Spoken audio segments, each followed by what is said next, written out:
I'm author and athlete Brad Kearns. Welcome to the Be Rad podcast, where we explore ways to pursue peak performance with passion throughout life.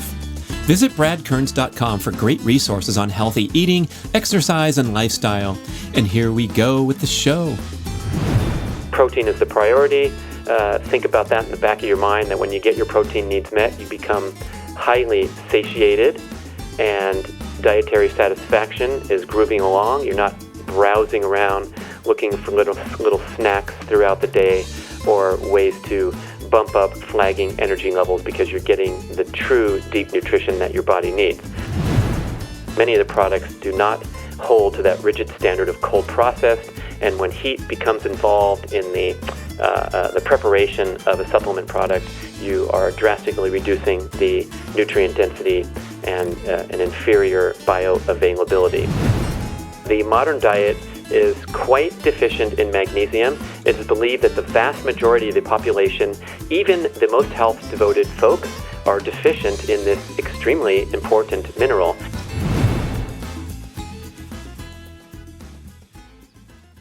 Welcome to Fitness Suggestions for Anti-Aging Part 3. We got into it in parts 1 and 2 and covered a variety of important topics, citing some of the great leaders in this space like Dr. Howard Lux, Dr. Peter Attia, Mark Sisson, Rob Wolf, Dr. Doug McGuff, Dr. Craig Marker, Jay Feldman. And in the first show, we pretty much covered different types of fitness activities. So we were talking about aerobic conditioning and how it's intertwined with increasing all forms of general everyday movement. Then we got into resistance exercise, talking about various strategies and ideas like Dr. Doug McGuff's wonderful Big 5 workout that I've become a big fan of, and some other aspects about high intensity training, the benefits, and also the way to conduct these workouts properly, and how powerful preservation of fitness and lean muscle mass and aerobic conditioning is for anti-aging, talking about that vaunted Cooper Institute study asserting that your time in the mile run at age 50 is a profound predictor of longevity and health span, and similar studies measuring grip strength, squat competency, push-up competency, and so forth. So part 1 was really into the exercise part, and then part 2, we talked about some peripheral aspects like improving your balance, working on your balance, mobility, flexibility, and then the signs that things aren't going so well in the form of visceral fat, and developing that spare tire as a sign of metabolic dysfunction and declining fitness, declining hormone status. Then we did a quick overview of some of the important diet and supplementing objectives, which we're going to get into in more detail on this part 3 show. So this show will cover diet and supplementing in detail, and then some closing comments to wrap it all up and age gracefully. Hey, maybe that sounds a little nicer than anti-aging, which is literally untrue, but you know what we're talking about. So our objective to age gracefully. So into diet, I heard a handy tip from Dr. Paul Saladino recently to give you some memorable checkpoints when it comes to obtaining your macronutrient goals. And he wants to have us at a protein intake of 1 gram per pound of body weight. And that is significantly higher than the widely dispensed recommendation that dances around this number of 0.7 grams per pound of lean body mass. So let's say someone who's 200 pounds, 15% body fat, right? That's 30 pounds of fat. So that's really 170 pounds of lean mass. And then reducing that number by a factor of 0.7, that's getting this hypothetical person down in the 130 grams per day range, whereas Saladino wants you to just go gram for gram to your body weight. And actually, a quick caveat, it's your desired body weight. So if you're well over your optimal, you're going to take your desired body weight and shoot for that in protein consumption. So again, that's on the high range of what you will find if you did a comprehensive internet search. But there seems to be a great trend toward opening up the purse strings for protein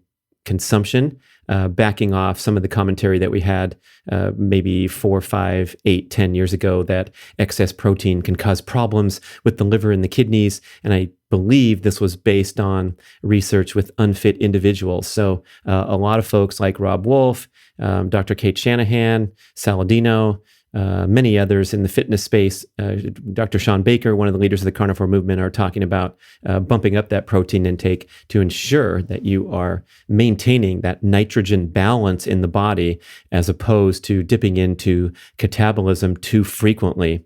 We, of course, don't need to go to the extreme that a bodybuilder would want, where you're in the anabolism category all the time, because that can be a little too stressful, and the building of unnecessary muscle mass beyond your functional optimal is something that's a distinct performance goal that might not be directly associated as well with health and longevity. So we're going for optimal muscle mass and doing the hard work necessary that we talked about in the first couple of shows, out there putting your body under resistance load, doing sprinting, jumping, and explosive exercise, and then taking great care to fuel optimally, especially getting those protein needs met. And I think it's widely agreed that protein is the preeminent dietary goal. So your protein needs come first. I don't think anyone would dispute that.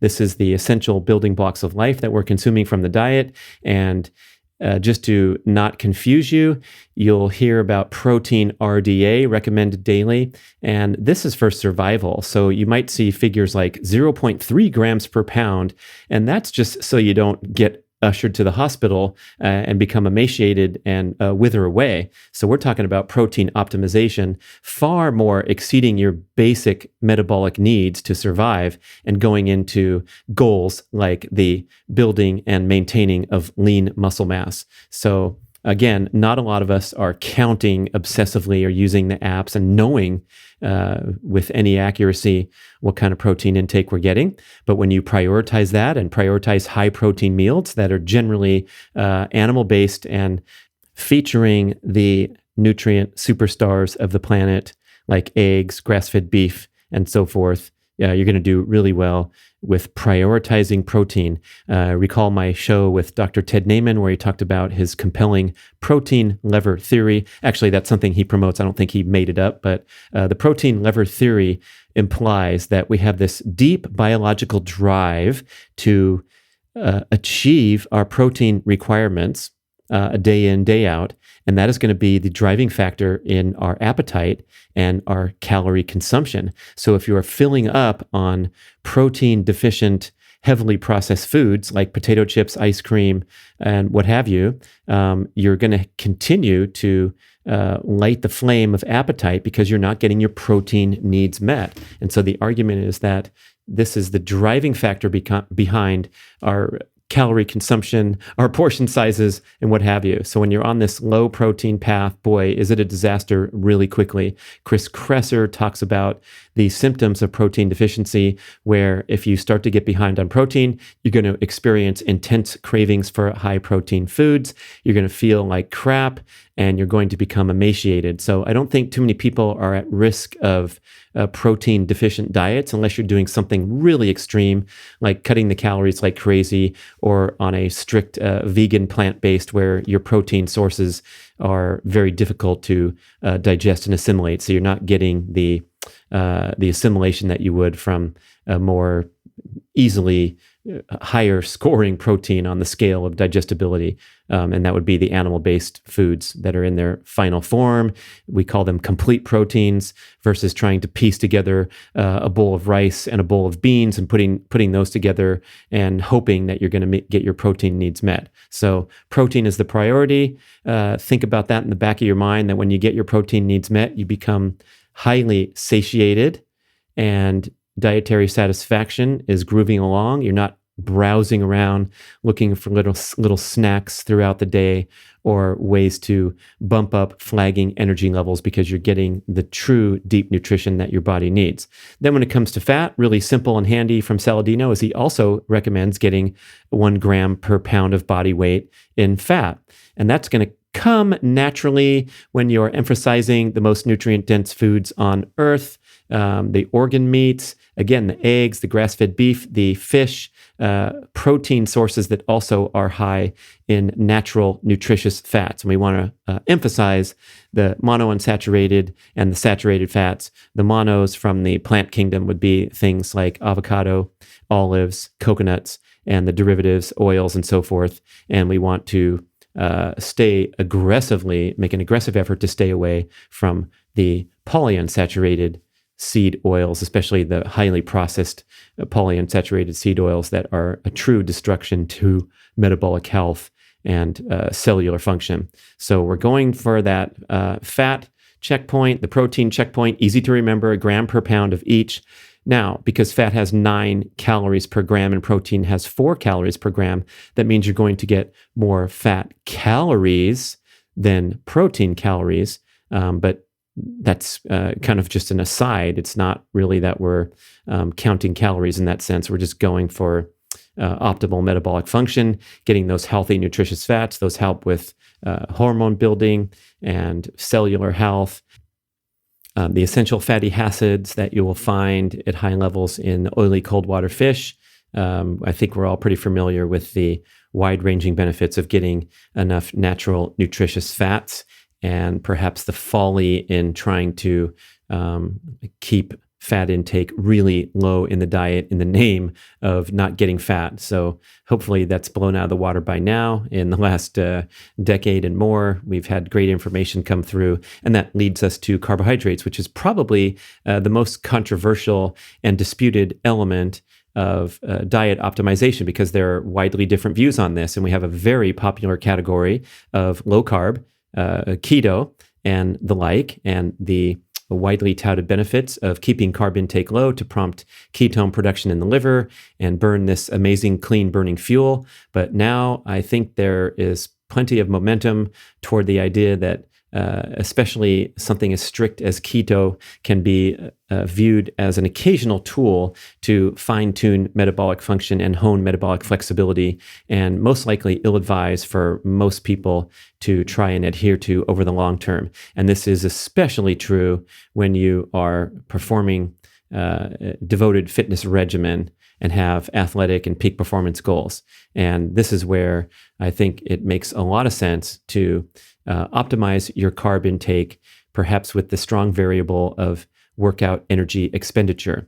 Like Liver King shows on his viral Instagram videos, he's earning his carbs today because he did a tough workout. And certainly the more energy you burn during exercise, the more you're going to have a need for carbohydrate to restock muscle glycogen and make sure that your hormone function is optimized and your other metabolic functions besides locomotion. I use this quote often where reproduction, repair, growth, and locomotion are a zero-sum game. Again, reproduction, repair, growth, and locomotion are a zero-sum game. And so you want all those dials turned up to high, locomotion encompassing all manner of activity, right? And then repair and growth is kind of recovering from exercise and from busy, stressful life.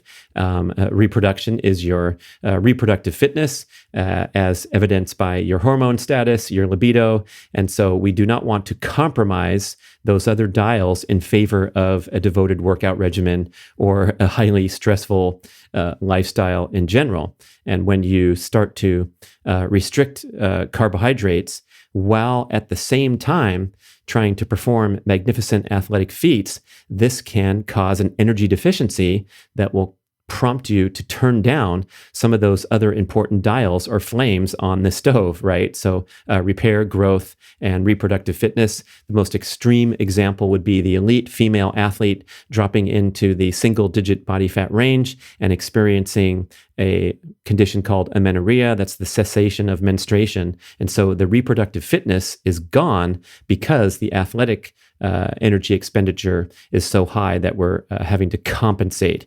And so if you are trying to perform and recover, it will be probably more optimal to make sure that you get whatever carbs you need. And when we toss about these numbers, like you need 150 grams a day, you need 200 grams a day, again, most of us don't count, and the counting can be inaccurate anyway. So I think it's a great idea to just go by your appetite. And be sure that you're preparing ample quantities of nutrient-dense, highly satisfying, enjoyable meals. And so when you're running around and you're too busy and you're skipping meals or snacking on suboptimal nutritional quality, that's going to be some of the things that'll cause your appetite to go dysfunctional and prompt you to overeat, perhaps at nighttime when you're burnt out from chronic overproduction of stress hormones, thanks to your workout, thanks to your fasting period after the workout, thanks to a stressful day in the office in the afternoon. And so what we want to do is have these centerpiece meals that are nourishing and robust in all the macronutrient categories. So overall, a gram of protein per pound every day, gram of fat per pound of body weight every day, and carbohydrate intake commensurate with your energy expenditure. And certainly makes sense to recommend that original primal blueprint baseline recommendation of 150 grams of carbs per day. And that entails a sensible intake of nutrient-dense carbohydrates like fruits and starchy tubers. I favor the least offensive foods from the plant category, but if you tolerate the other foods that can tend to cause problems in sensitive people, things like nuts and seeds or leafy greens or other things that you enjoy, those can all add up to 150 would be a nice plate, a nice serving of carbohydrates every day, perhaps as a minimum. That's what we always said with Primal Blueprint until keto came along, and then using keto as an occasional tool for the reset. And remember the title of that original book, The Keto Reset Diet. We were presenting a 21-day protocol to kind of help you tune up metabolic flexibility by restricting carbs, and then the idea of adding them back in as needed over time. Okay, I think that's nice setup for the macros. And then when we get more detailed into protein, should we supplement with protein? Well, of course, you don't need to. And the experts that are anti-supplement, I love listening to them and their strong opinion that you can get everything you need from a healthy diet, which is absolutely true. And of course, that is optimal. That is superior to any supplement to get your nutritional needs met from whole foods. Now, in practical terms, it becomes very difficult to do that for the people in the high athletic population. They can't tolerate that much solid food and that much chewing and swallowing and sitting down for meals because they're busy burning so many calories. So a protein powder, a supplement where you consume your calories in liquid form that are much easier to digest, quicker to prepare, that will ensure that you get your protein needs met. And who else is in this category? I'd say anyone who's leading a busy, stressful lifestyle that doesn't have the opportunity to sit down and have 3 wonderful, relaxing, nutrient-dense meals every single day, or even you don't have time to have 2 wonderful, relaxing, nutrient-dense meals every day. That's where a protein supplement can come in and be a centerpiece of your daily experience. And that indeed has been mine for the past several years. That's why I'm coming out with a wonderful grass-fed whey protein super fuel product, because this is what I make every single day in the morning to help get my protein needs met and help calibrate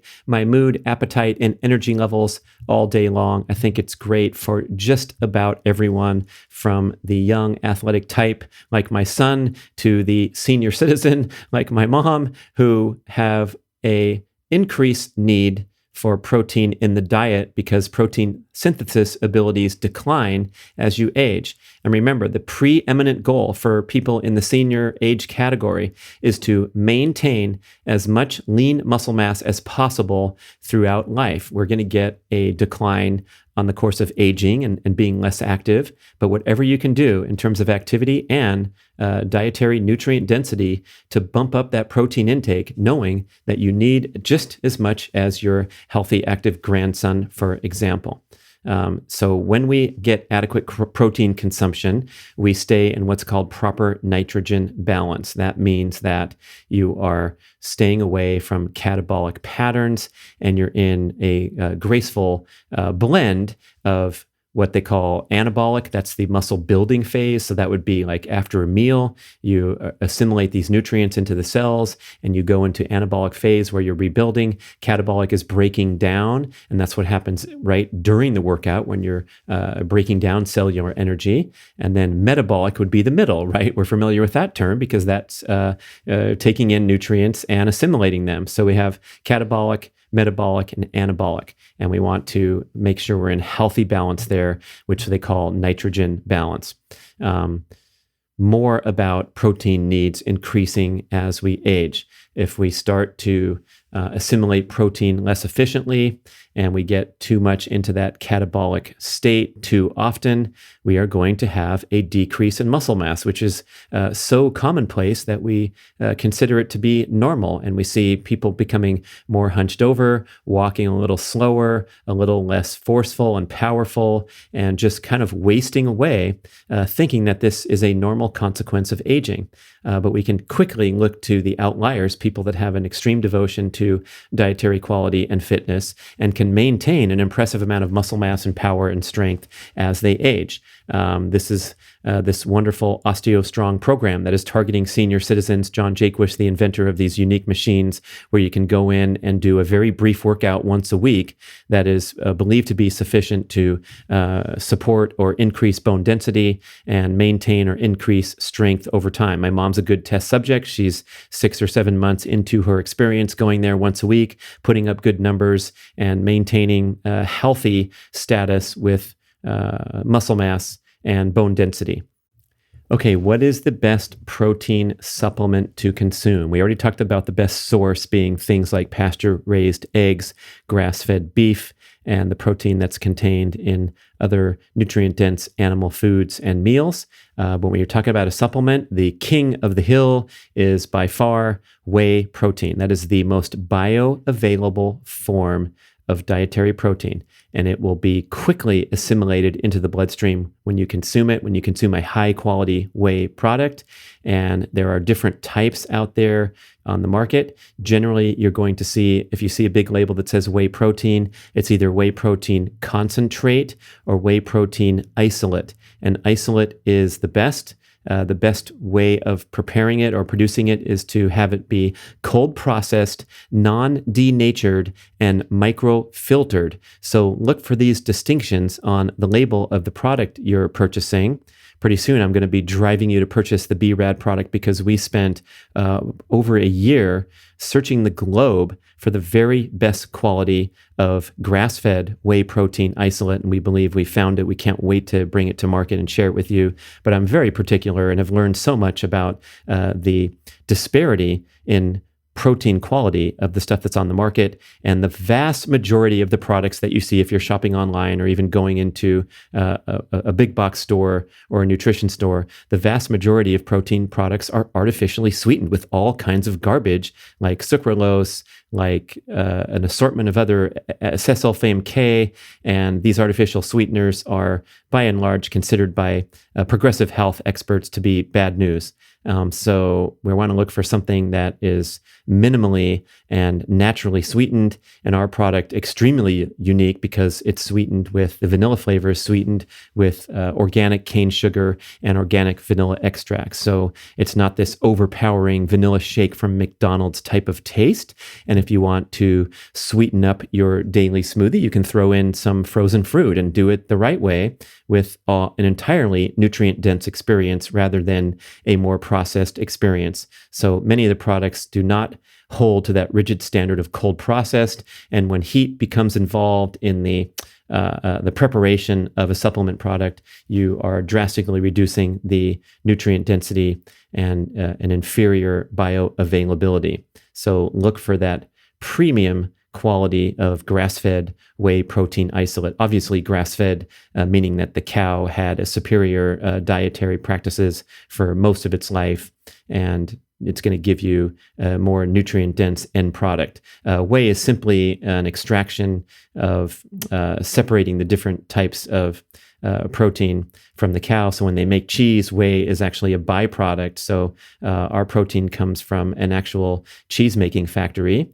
small family business in America's dairy land of Wisconsin, and you get the purest, cleanest whey you can imagine. And if you're looking at other products, make sure it meets that high standard. And guess what? You're going to be paying a little extra to quite a bit extra than the commodity products that are out there with the designation whey protein concentrate. And that is just an inferior processing method. You're going to have more carbohydrates and fat along with the protein, and possibly a higher level of lactose for those who are really sensitive. The isolate's going to be a better choice. You also see other sources of protein on the shelf, things like egg protein, or in the plant category, very popular these days, pea protein, soy protein, hemp protein, and other sources of plant-based proteins. And these are, by and large, vastly inferior to an animal-based protein. And I know there's a big category of consumers who, for moral reasons, are looking to stay in that plant-based entirely with their dietary habits, but a protein supplement is generally a really bad idea if you're going to be in that plant-based insistence, because these are vastly less bioavailable than an animal-based protein. And to extract protein from something like a pea or a soybean, it's going to require more chemical reactions, more heat, and give you an inferior end product to the tune of having to take multiples more scoops of a crappy protein to get the desired protein intake into your muscles than it is to take a premium quality whey protein. I'll have more shows and experts on talking about this important factor when we are starting to realize now that maintaining lean muscle mass and having adequate protein intake is just critical for aging gracefully. And that will take us to the number 2 on the list of important supplements, and that's creatine. Again, I'm standing by a tremendous body of research that widely asserts that creatine is the single most effective supplement for athletic performance and recovery. And there's tremendous science behind this. It's not disputed. It's going directly to support your cellular energy production. It is a phosphate donor for ATP production, so it energizes our cells, and also has been found recently to have amazing neuroprotective benefits, especially as we age. Now, it's difficult to get a sufficient amount of creatine from the diet. If you are eating a kilogram of meat every single day, that's 2.2 pounds of meat every day, you're going to yield 5 grams of creatine, which is the size of a tiny scoop that you see in a creatine supplement.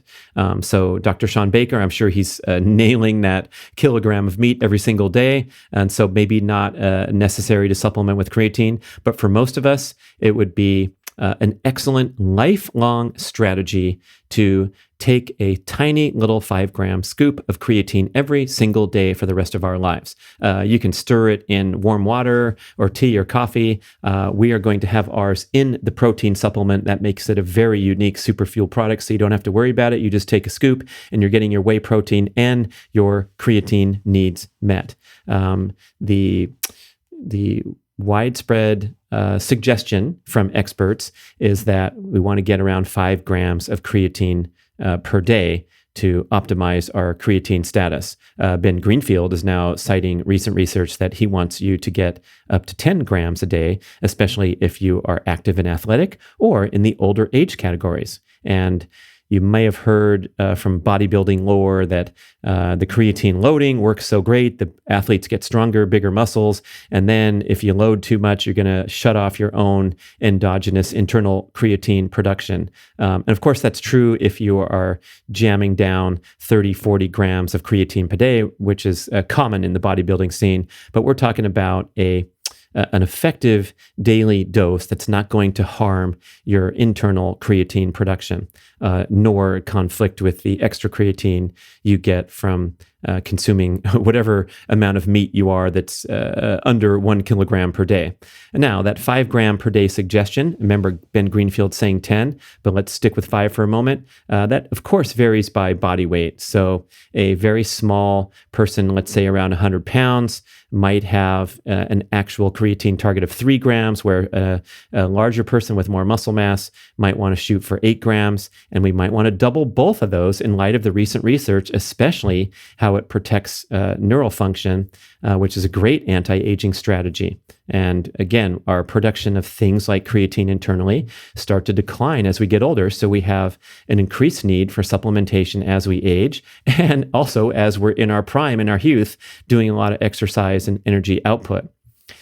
Again, going to be way more on that topic as the fascination with creatine continues and my devotion to these supplements as a simple strategy. Again, this is not going into 10 most important supplements you need to take every day and devote a new section of your shelf space to buying all kinds of stuff, because it gets confusing and stressful. And I, of course, have been in this game deep for a long time, and I have tons of supplements, including many that I end up throwing away because I forget to take them, or they just kind of lose their place in the rotation. So I like to keep things simple and prioritize. And boy, if you can put that whey and creatine as your top goals on a little sticky note, you are going to be rocking. And then the third category is kind of not a supplement category per se, because animal organs in capsule form are actually food, whereas a supplement might be a different definition, something that's being extracted from food. So the freeze-dried animal organs allow you to up your organ game to A+ status without having to go to the trouble to source the organ meats, which are still difficult to find, and then prepare them in meals and make them palatable and all that. So I am trying to up my liver game, because liver is the widely regarded superfood of the planet, the most nutrient-dense food on the planet. It's the energy control tower for the body, humans as well as animals. The animal liver that we're eating is nutrient-dense.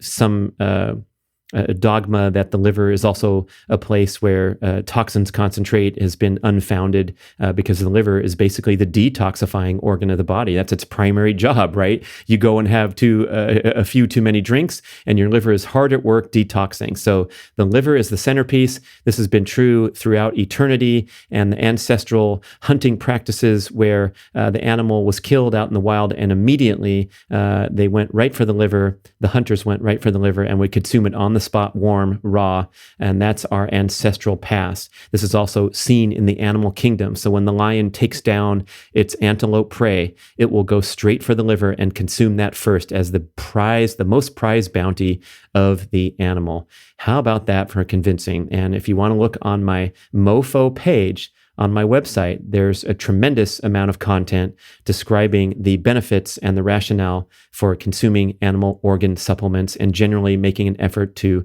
reintegrate animal organs back into a healthy, nutritious diet, as they have been as the centerpiece of ethnic cuisine across the world for generations, until recent generations disregarding it. So we can talk to our grandmothers, and if they're Scottish, you're going to talk about haggis, and if they're French, you're going to talk about all kinds of organ preparations that are the centerpiece of French cooking. Tanya Teskey, in her wonderful book, Bordeaux Kitchen, has all kinds of organ recipes. Traditional Mexican cuisine, which I get to take part of frequently. Oh my gosh, we have the menudo featuring tripe, and we have the buche, and we have the cabeza tacos at the taqueria. The authentic Mexican cuisine is prevalent with these nutrient-dense organ meats. So make a devoted effort to improve your organ meat consumption. And an easy way is to just grab a bottle. Ancestral Supplements makes so many different ones. You can check out everything on their website. And I would start with MoFo, especially for a male looking to optimize testosterone function. It will contain the proteins, peptides, enzymes, cofactors, and molecular biodirectors that help you increase your own internal testosterone production. And boy, that is something that, talk about aging gracefully. We want to preserve that male hormone status every way possible. And I have entire shows devoted to that topic. So that is a good quick coverage of supplementing, covering all the exercise strategies in the first 2 shows. And as we close out this 3-part presentation, we do have to put in another final plug for sleep, rest, restoration, and downtime. We all nod our heads with this obligation to sleep, and we look at the number, sleep 8 hours a night. We know about the sleep environment and all those practices where we want to have a dark, calm, quiet sleeping area. We want to have wind down rituals to prepare the body for sleep at night. We want to minimize screen use, especially in the final hour before sleep. Maybe instead go outside, get some fresh air, take your dog for a final stroll around the block, and do things that are helping your brain calm down and unwind. Arianna Huffington, expert sleep promoter, in her book, The Sleep Revolution, talks about these rituals where you take a bath, nice candlelight, really calm, relaxing environment. You change into your pajamas, all these ritualistic behaviors that tell your brain it's time to wind down and go into sleep mode. That's a dramatic difference from laying around, watching something on your laptop, and then flipping the lid closed and trying to go right to sleep. So we want to have evening wind down rituals and really prioritize sleep. But I think today we have to piggyback this objective with restoration, downtime during the day, because our days are jam-packed and slam-bang full of, for the first time in the history of humanity, hyperconnectivity and constant potential for digital stimulation and distraction. So our brains have no downtime, as they have always had for generations and throughout millennia, right? That we just did not have as much cognitive stimulation without a break. And the brain, again, it's the preeminent energy demand organ in the body, burning up to 20% of our daily calories, despite weighing only 2% of our body weight. It's a ravenous energy consumption. And when you're working that thing hardcore throughout the day, it's easy to reference how you can really drain your brain energy and feel completely exhausted overall. So taking downtime from screens, taking some solo reflective time in your daily or your weekly routine where you're by yourself, you're not even in a social setting. And then, of course, we want to have social settings where our brains are engaged and enjoying lively conversation and fun and recreation. But all these things have been pushed to the side as we work our way through our Netflix queues and our constant potential for engagement. So downtime, building that in. As athletes, as fitness enthusiasts, we want to prioritize recovery in our training protocol rather than thinking of it as an afterthought. We want to centerpiece these recovery workouts and nurture and harness our energy and our competitive instincts to unleash them only occasionally at the appropriate and well-designed difficult workouts, whether that's high intensity or over distance. And while I specifically addressed the males, touting the male optimization formula with organs, here's a little plug for the ladies, referencing my wonderful podcast with John Gray. And in his book, Beyond Mars and Venus, he talks about the advancement of society and the integration of females into the workplace as equals and all these great things that are on their way, right? I'm not saying we're there yet, but we've had an explosion of culture and an advancement such that the female can feel empowered to live a broad and more diverse life than the traditional role that held true for many generations until recent times, where the woman was in the home, doing nurturing and caretaking, and was not obligated to go out there and kick ass in the modern workplace. So John Gray cautions us that while this is wonderful, it is in conflict with the female's deep biological drive to be a nurturer and caretaker, and then have to go out and also put on her superwoman cape and kick ass in the competitive workplace setting, which is a male hormone-driven experience, or if you prefer, yang experience, in contrast to the yin experience of being nurturer caretaker. So in essence, we are asking the modern female to be superwoman, and it is resulting in record rates of anxiety, depression, and exhaustion among the super harried modern career mom, soccer mom whatever the overwhelm, whatever direction it comes from. And so with this obligation for sleep, rest, restoration, downtime, we want to especially shout out to the females whose inclination is to put others before them, be that nurturer caretaker till the end, go till you drop in service of your children or your coworkers or your partner, and take some of that downtime, go on your spa day, unplug, shut that thing off, let everybody fend for themselves. What's for dinner tonight, Mom? I don't know. You guys can make whatever you want. I'm out and I'm going to go to my yoga class. Yeah. So huge plug there. For females, taking the time you need to care for yourself.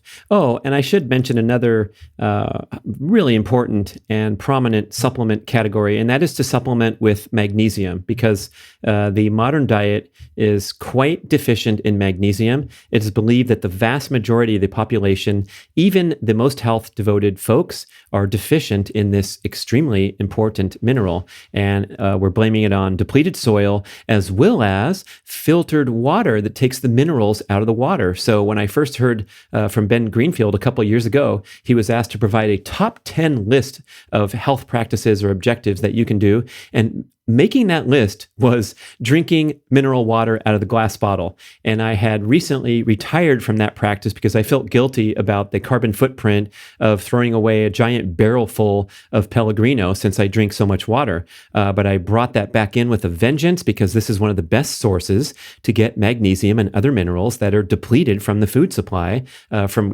growing crops in depleted soil and so forth, eating the animals that were feeding off depleted pastures. Okay, so magnesium, great choice. There's so many different kinds. There's so many different forms. You can read articles on the internet about the 10 different kinds and the pros and cons. And that's why I love taking Magnesium Breakthrough from Bioptimizers. I had founder Wade Lightheart on the show a long time ago, extremely knowledgeable and former bodybuilder who's deeply immersed into supplement optimization and making the highest quality products. So go try that one, because that has 7 different forms of highly potent and pure magnesium that you will take in a single capsule. And you can go to my landing page, which is magbreakthrough.com/Brad.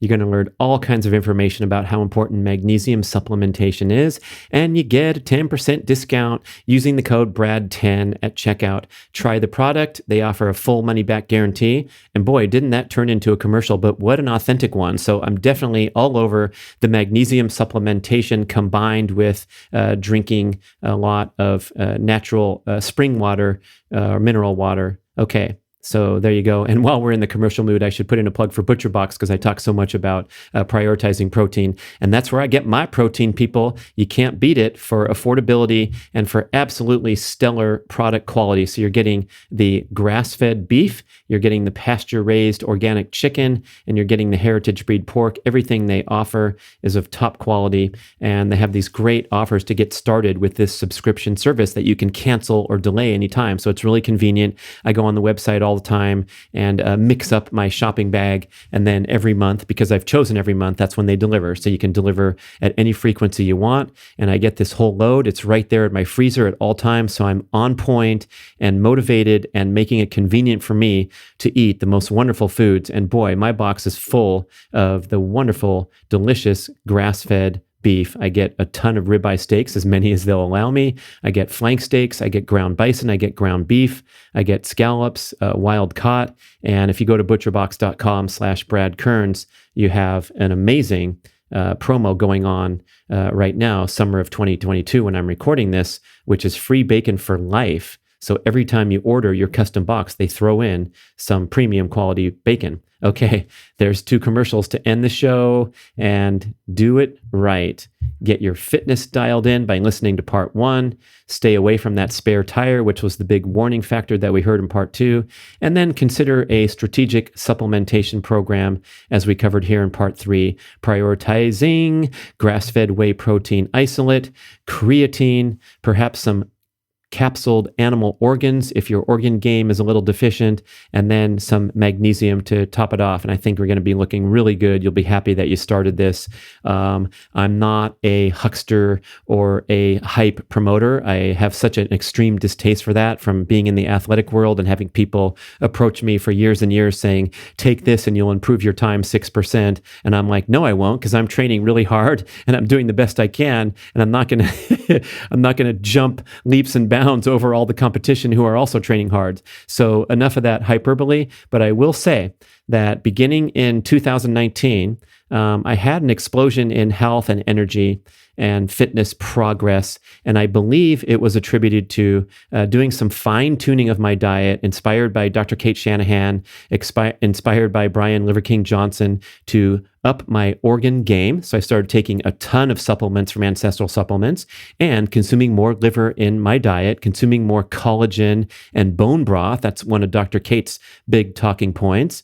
And I believe these things helped regenerate my body at the cellular level, which of course was stressed from over 50 years of living on the planet, including some extreme training bouts and including all manner of life stress, whatever it is, raising kids, getting a divorce, going through real battles and real consequences, and feeling not always myself over the years. And so now we're talking about, that was 3 or 4 years ago, where everything just got better. And I want that for you. If you're complaining right now, or you're feeling like you're at level 7 instead of level 8 or level 9, we can always aspire to bumping things up a bit by fine tuning and optimizing. And boy, just pointing to things like signing up for ButcherBox instead of going with the flow and having certain months where I'm doing good shopping and going to the best grocery stores around town, and other months where I'm too busy or I'm out of town or whatever's going on and my diet falls off a little bit and we start ending up getting more takeout and things like that. You want to set yourself up for success by having a nice, beautiful shelf in plain sight of the very best supplements and putting these patterns into your daily lifestyle. I love making my protein super fuel smoothie every morning, and it feels like kind of a celebration after I complete my morning exercise regimen. So perhaps you can consider doing the same yourself. Perform that morning exercise routine that I'm so enthusiastic about, that you can enroll for our new online course at bradkearns.com. Check it out. And then go and nourish yourself with a wonderful selection of nutritious foods and perhaps a smoothie to make it quick and convenient. Okay, thanks for listening to this 3-part show. Share it with someone you love who deserves to have more energy, vitality, happiness, libido, the whole package. Why not? And I love to hear your feedback and share your success stories like I've just shared mine. Why not just email? Doesn't take much time. podcast@bradventures.com. Thank you so much for participating in the journey and the quest for anti-aging, better health, peak performance. Have a great day. Thank you for listening to the show. I love sharing the experience with you and greatly appreciate your support. Please email podcast@bradventures.com with feedback, suggestions, and questions for the Q&A shows. Subscribe to our email list at bradkearns.com for a weekly blast about the published episodes and a wonderful bi-monthly newsletter edition with informative articles and practical tips for all aspects of healthy living. You can also download several awesome free ebooks when you subscribe to the email list. And if you could go to the trouble to leave a 5 or 5-star review with Apple Podcasts or wherever else you listen to the shows, that would be super incredibly awesome. It helps raise the profile of the BRAD podcast and attract new listeners. And did you know that you can share a show with a friend or loved one by just hitting a few buttons in your player and firing off a text message? My awesome podcast player called Overcast allows you to actually record a soundbite excerpt from the episode you're listening to and fire it off with a quick text message. Thank you so much for spreading the word. And remember, be rad.